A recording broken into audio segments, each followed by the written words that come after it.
on a constitué une façon originale de travailler. On parlait pas encore vraiment de recherche participative, mais l'idée c'était qu'en fait on se rencontre vraiment sur le terrain, dans les laboratoires, que lorsque l'on avait des échanges, on fasse aussi du pain, pas seulement qu'on regarde les blés, et qu'on ait une vision très, très globale en fait, de tout ce qui se passait autour de la sélection. C'est dommage qu'il n'y ait pas plus de recherche qui se passe comme ça, c'est-à-dire qui se passe dans des conditions réelles avec des gens vraiment qui posent les questions depuis le terrain, avec qui on va à la recherche ensemble des réponses, avec chacun nos méthodes qu'on essaye de combiner et du coup on crée des nouvelles méthodes. Donc en fait c'est ça le participatif, ils ont des idées puis en même temps comme je fais traîner mes guêtres un peu partout, je peux aussi être force de proposition, ce en quoi c'est vraiment un échange.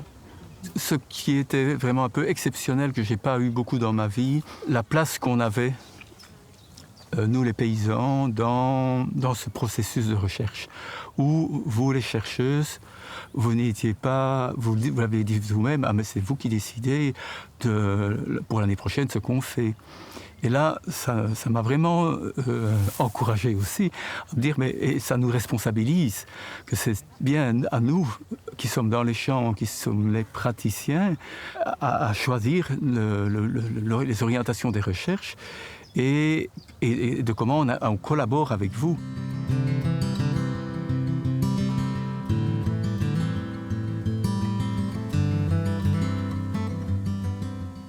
On a appris, grâce à ces collaborations, que en fait, de travailler sur des gros mélanges diversifiés, ça permettait de conserver la diversité et même de l'augmenter. Donc ça, c'était un résultat très intéressant. On a appris aussi que si les agriculteurs faisaient de la sélection sur les plus beaux épis, ça fonctionnait, qu'on avait des populations qui répondaient sur plein de critères. Et donc là aussi, c'est intéressant, c'est des connaissances qui sont utiles après pour les agriculteurs pour continuer à faire la sélection.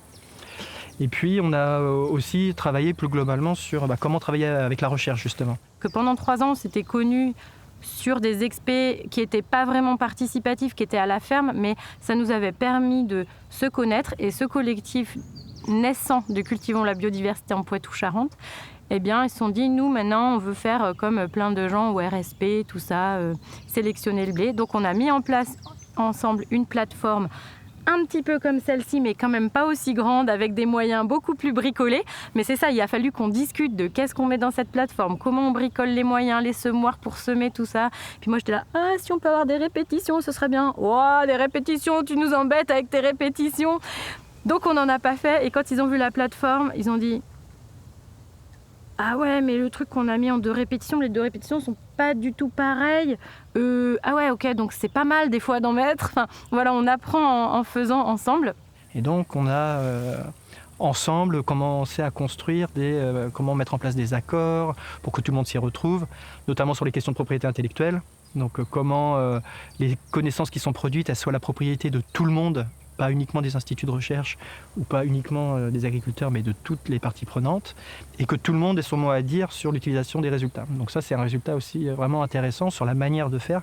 On arrivait à formaliser des protocoles et des accords. Ensuite, qu'est-ce que ça a apporté ? Ça a apporté beaucoup de rencontres, beaucoup de discussions, parce que c'est 2 mondes qui ont peu l'habitude de se côtoyer et qui sont dans des réalités assez différentes. Qu'est-ce qu'on regarde sur le blé ? Pourquoi ? Comment ? Oui, mais là, c'est un truc global, alors on va pas tous avoir la même manière de noter, il nous faut des trucs chiffrés.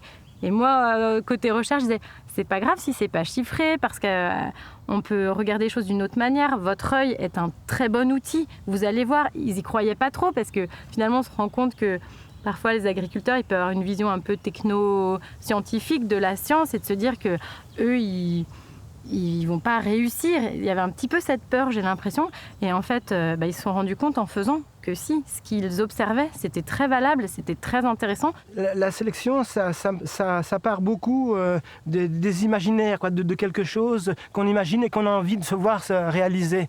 Et quand on pense tout seul, on ne pense pas très très large, Et dès qu'on pense avec d'autres, dès qu'on confronte les points de vue, dès qu'on confronte, c'est d'une richesse absolument incroyable. Donc c'était valable avec les chercheurs, se confronter à un groupe de chercheurs, mais c'était valable aussi avec les autres agriculteurs, quoi. Et en fait, si on parle de biodiversité dans les champs, il faut commencer à parler aussi de biodiversité dans les esprits, chez les gens, parce que quand elle existe à l'extérieur, après, elle s'incarne aussi dans les champs. Et donc, il y a eu de nombreuses discussions sur... Et puis, les uns ont envie de faire une chose, les autres ont envie de faire une autre. Et c'est ça qui crée la diversité, quoi. Et la richesse, quoi. Sans compter que souvent, on est sur nos fermes, on travaille beaucoup, on est très, très, très seul. Et là, c'était des moments de rencontre, de partage. On a traversé la France, fait des voyages pour aller voir les uns, les autres et tout. Et au fur et à mesure du temps, voilà, ça s'est enrichi. Et puis maintenant, quand on a commencé en 2003... On était à peine une dizaine, on avait juste quelques variétés et rien de ce qui sortait de nos mains. Maintenant, il y a 1 millier à travers la France de population en moins de 20 ans, quoi. C'est magnifique. J'en ai entendu plusieurs dire c'est pas dans nos labos qu'on apprend, c'est dans les fermes.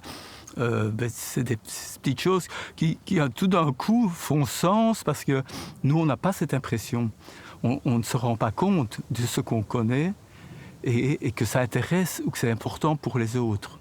Et c'est quand on prend conscience de ces choses-là que tout d'un coup, moi je me sens déjà plus valorisé et reconnu par mon savoir, par un certain savoir, et de partager quelque part ces choses-là avec les autres, quoi.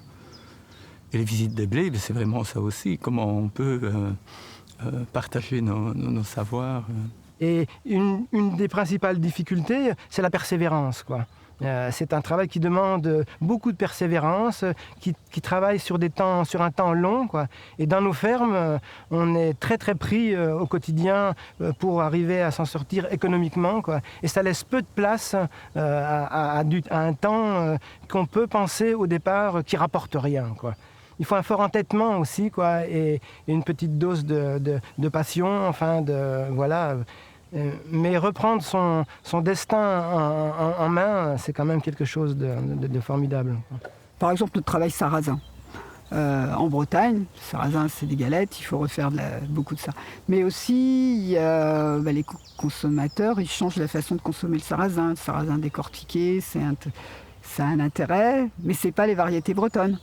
Donc c'est là recréer des choses à partir de variétés traditionnelles d'ailleurs, refaire des nouvelles populations en Bretagne qui a double fin, on fait de la farine, garder la qualité de la farine que l'on connaît, tout en ayant introduit le caractère de décortiquage. Puis là, on n'a pas les machines, donc on va chercher l'atelier paysan qui nous invente une nouvelle machine. Et c'est tout un travail, on crée quelque chose ensemble qui n'existait pas avant. C'est-à-dire c'est aussi créateur cette recherche participative. Et c'est pas tout seul qu'on peut faire ce genre de travail, c'est vraiment plusieurs compétences, plusieurs envies différentes, mises ensemble, qui font vraiment des choses nouvelles. En fait, c'est une recherche très humaine. Ça m'a fait rencontrer plein de gens très différents, voir des plantes extraordinaires, ça m'émerveille plus, je pense, que des expérimentations de recherche classiques, la recherche participative.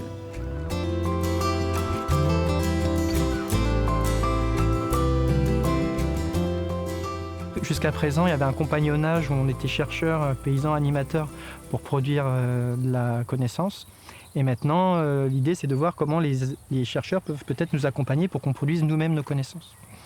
Et le sélectionneur Salvatore Seccarelli, qui est venu à la maison, qui a vu le travail, je me souviens toujours, il m'a dit « Jean-François, tu n'oublieras pas de dire que c'est de la science paysanne, quoi. » Et ça m'avait beaucoup touché parce que c'est un très grand chercheur et tout ça, qui travaille toujours avec les paysans. Voilà. Et ça, c'est peut-être justement quelque chose qui est né d'une recherche participative et qui décloisonne les choses et qui ne s'approprie pas de la même façon. Et c'était une très très belle expérience. Ce monde de collaboration, ce monde qui remet en cause toutes les hypothèses qu'ont fait notre agriculture moderne, notre système alimentaire moderne, se conforte tous les jours par notre travail commun.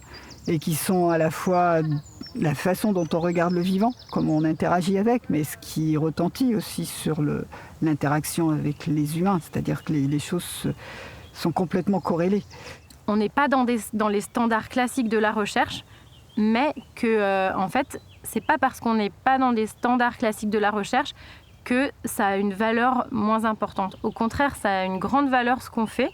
Il faut savoir le travailler et le montrer, mais voilà, ce qui se passe sur le terrain, ça a infiniment autant de valeur que ce que la recherche classique transmet. Vive le réseau de semences paysannes. Vive le réseau semences paysannes. Vive le réseau semences paysannes. Vive les réseaux semences paysannes. Vive le réseau semences paysannes.